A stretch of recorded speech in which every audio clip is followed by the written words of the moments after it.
Ijambo ry'Imana uyu munsi. Mugira mukurikira ikiganiro ijambo ry'Imana uyu munsi. Ijambo ry'Imana uyu munsi ni ikiganiro kigufasha kubaho ubuzima buhimbara Imana, ukagitegurirwa n'ishamwe Transworld Radio mu Burundi.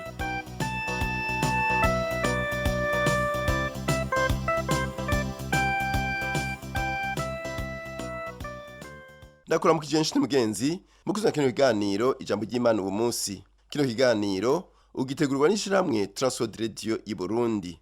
Ukaba uri kumwe na Rohero I ndiko ndahigushikiriza. Mu kigo cyacu cy'uno munsi tuganira ku ijambo ivyireguzo. Umwana w'Imana nubwira abandi ivya Yesu Kristo kandi ariko arabikora. Ahura n'abantu bafite ivyireguzo. Hari abantu bazokubwira ibintu bazogerageza kurondera inzira y'ubwenge yo kugwanya intahe yawe. Aha mvuga abantu bisi, abantu batagomba kugira ubucuti na bumwe n'ishengero. Abantu batsitaza nuko ubatumbereye kugira ubashingira intahe. Bazogerageza kurondera ivyiyumviro bireguza kugira berekane ko atangorane n'imwe ihari. Ivyo nivyo twita ivyireguzo. Nyemerera ndaguha akarorero kumwe muri bo. Benshi muri bo iyo mba ntari umukristo bovuze ko ndi ndyarya. Ivyo womaze kuvyumva biravugwa cyane, kandi abantu b'isi badukikije baremeza ko mu mashengero huzuyemwo indyarya, kandi uko nukuri. Nibaza ko inyishu nziza ushobora kubaha ari ugushigikira ivyumviro vyabo, ukababwira ko bavuze ukuri. Turazi ko indyarya zuzuye mu mashengero. Yesu ubwiwe yarabivuze ko igihe yarakiri aha kw'isi yavuze ngo abantu benshi barumva ubutumwa ukamengo babwakiriye, ariko imitima yabo iri kure. Bisigura ko batiyumvira vy'ukuri. Ubuzima bwabo ntibuhinduka, babandanya kubaho nk'uko basanzwe babaho, ari navyo bigaragaza ko ataguhinduka kuhari, nta gukizwa k'ukuri kuhari. Yesu ntibamwemera nk'umwami n'umukiza wabo bwite. Iyo rero abo bagumye mu ishengero ryubatswe ritunganijwe neza, ishengero iryo ari ryo ryose, kandi ndibaza ko ari ivy'ingirakamaro ko twemera ko indyarya mu mashengero yose yo kw'isi ziriyo, abantu barondera kwigira abizera ariko vy'ukuri ataribo. Aha rero turatera kamo, birakwiye kugabisha kare. Aho isi ivuga ko umuntu ari indyarya canke umuntu atari umukristo nubwo yigira we, kumbure nuko iraba ikabona umukristo ari umunyantege nke. Reka dufate akarorero k'umuntu aba muri quartier kandi umubanyi wiwe akaba ari umukristo wo mw'ishengero akunda gusengeramo kenshi, nuko akaba azi ko uwo muntu ivyo akora ari bidambidambi. Dufate ako karorero, aca avuga ati barahenda abantu n'ababeshi n'ibindi. Mu mitima yabo baribwira bati hari umuntu wo mw'ishengero yigira uwizera, none araba ivyo akora, n'umubeshi kandi n'umusuma. Kandi birashoboka ko uwo muntu ashobora kuba ari indyarya. Kumbure ko kwizera kwiwe no kwama ku rusengero kwiwe ari vy'ubusabusa, kandi ko atizera vy'ukuri, ari navyo bimutera kubesha no kwiba mu buzima bwiwe kubera atari muri Kristo vy'ukuri. Ivyo birashoboka, ariko hari n'iyindi nzira ishoboka. Uwo muntu ashobora kuba ari umukristo w'umunyantege nke, umuntu adakomeye, kandi mu buzima bwiwe bwa misi yose iyo ageragejwe guhenda umuntu canke kubesha, aca inzira ico caha agaheza akabesha. Turazi ko abakristo ari abanyavyaha, ntituraberanda. Hari ivyaha vyinshi mu bugingo bwacu, kandi mu kubaho kwacu kwa kw'isi turashobora kugeragezwa na Satani. Aho kugira inyifato nziza no kubana neza n'abantu no kugira intahe nziza ibereye kandi himbara Kristo, dusanga dukikijwe n'intahe mbi yaha kw'isi, tubayeho mu buryo bw'isi. Uwutizera uw'isi ntazokwigira amenya ko uwo mukristo ari umunyantege nke canke ari umukristo w'ikidambidambi.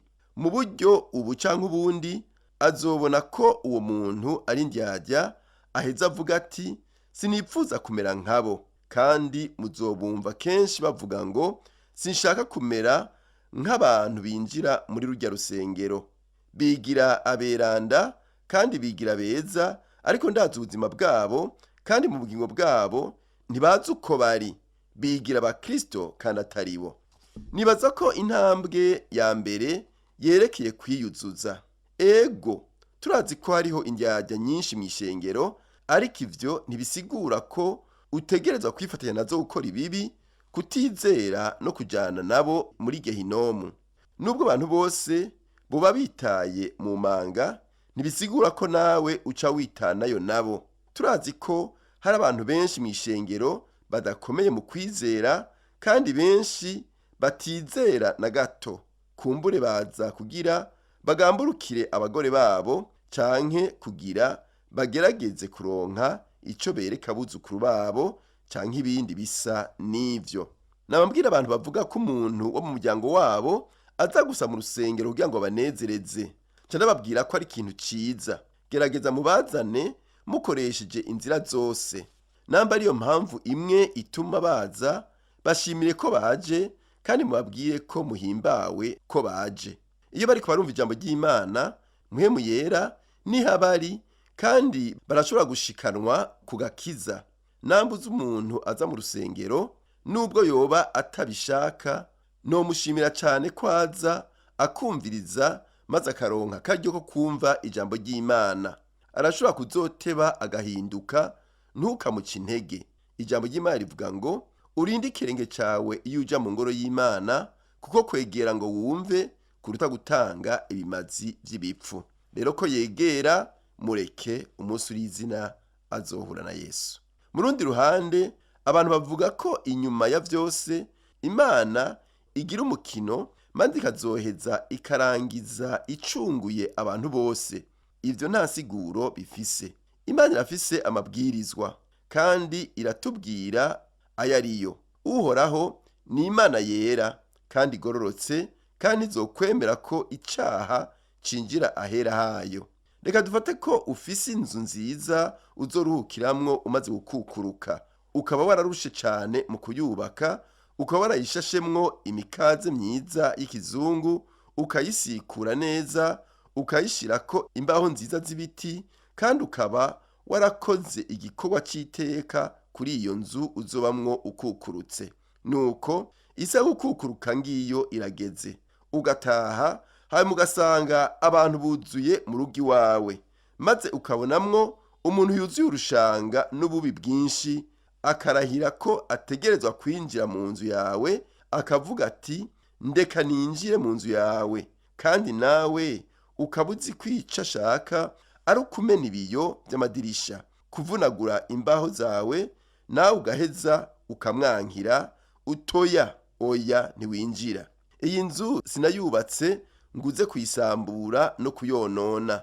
Nuko ukazubona uwundi arashitse, imboregwa canke umwicanyi, agashira ishoka ku rutugu, akakubwira ati ndeka ninjire mu nzu yawe. Mbega hohoho wovuga iki? Woca umubwira uti oya oya, iyi nzu sinayubatse kugira uze kuyisambura. Nta bantu bameze nka wewe nshaka. Urashobora gusambura vyose, ariko ntusambura inzu yanje yo kuzoruhukiramwo n'ibindi. Mu buryo bw'ubwenge canke mu vyumviro ntivyotahurika ku munota wa nyuma, hamwe Imana ivuze iti naco bintwaye, umuntu wese n'ivyaha vyiwe naza yinjire aha mw'ijuru, azana n'ingorane ziwe zose. Bose bareke binjire, kuko iki kibanza ntikizoguma cera. Nariko ndibaza kukireka, ariko nabihevye. Nibaza ko bose ndaza kubareka binjire. Urazi ko ivyo Imana itazobikora, iratubwira ko itazokwigera ibikora. Yaravuze ko mu bwami bwayo atacaha kizobayo, ko atavyo izokwemera. Mu bwami bwayo hazobayo ubweranda, ubugororotsi n'umunezero. Iyo umuntu atumbereye Imana akayibwira ati Mana ndagomba guheba ivyaha kandi ndashaka kugukorera no kubaho guhimbara, wongirira imbabazi, vy'ukuri Imana izomubabarira. Imana niyo yiyegereza umuntu. Imana niyo ifise ubushobozi bwo guhindura. Imana niyo itanga ingabire y'agakiza kandi ishaka ko abantu bose bahezagirwa. Ishaka ko bose binjira kandi bakabaho neza ibihe byose mu nzu yayo yo mu ijuru.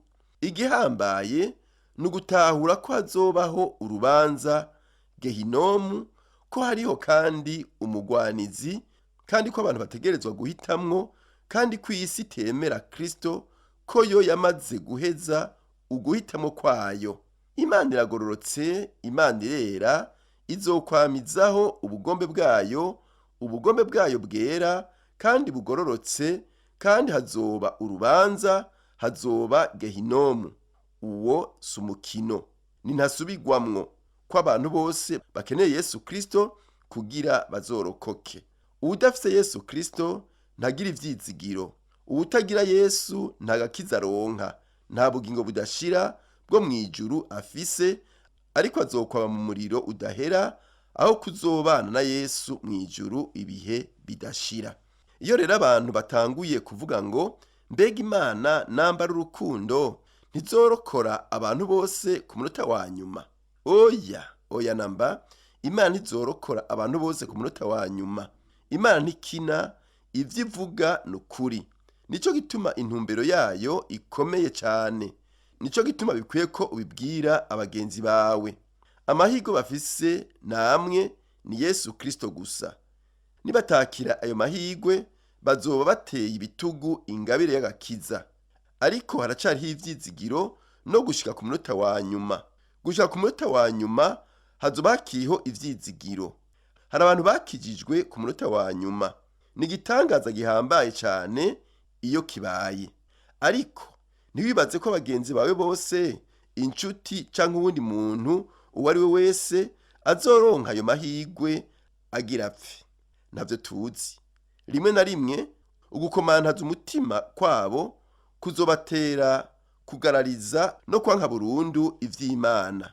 Rero babwira ivya Yesu kandi ubabwire ko bakwiye guhitamwo, uheze ubabwire ko Imana ishaka ko baronka ubugingo budashira, kandi ko ishaka ko bazogira umugabane mu ijuru. Imana nihabwe icubahiro. Reka dusenge. Mana Data wa twese uri mu ijuru, turagushimiye ko wahaye abo waremye amahirwe yo kwihana no kuzoja mu bwami bwawe. Turasabiye umuntu wese ariko yumviriza kino kiganiro ngo acakire ayo mahirwe abonerwa muri Kristo Yesu, kugira ngo ntazomaramare ku munsi wo guca imanza wa Kristo Yesu. Tubisavye mu izina rya Yesu Kristo umwami n'umukiza wacu. Amen. Ikiganiro cyacu cy'uno munsi kerukiye ngaha. Ufite ikibazo cyo kunganira, telefone ni 71 204 197 canke 69 499 619. Urashobora kudusanga naho dukorera, nimero ya mbere ibarura ryitiriwe Gerard, inimero 27. Yesu rero abandanye ahugirira neza naho gutaha.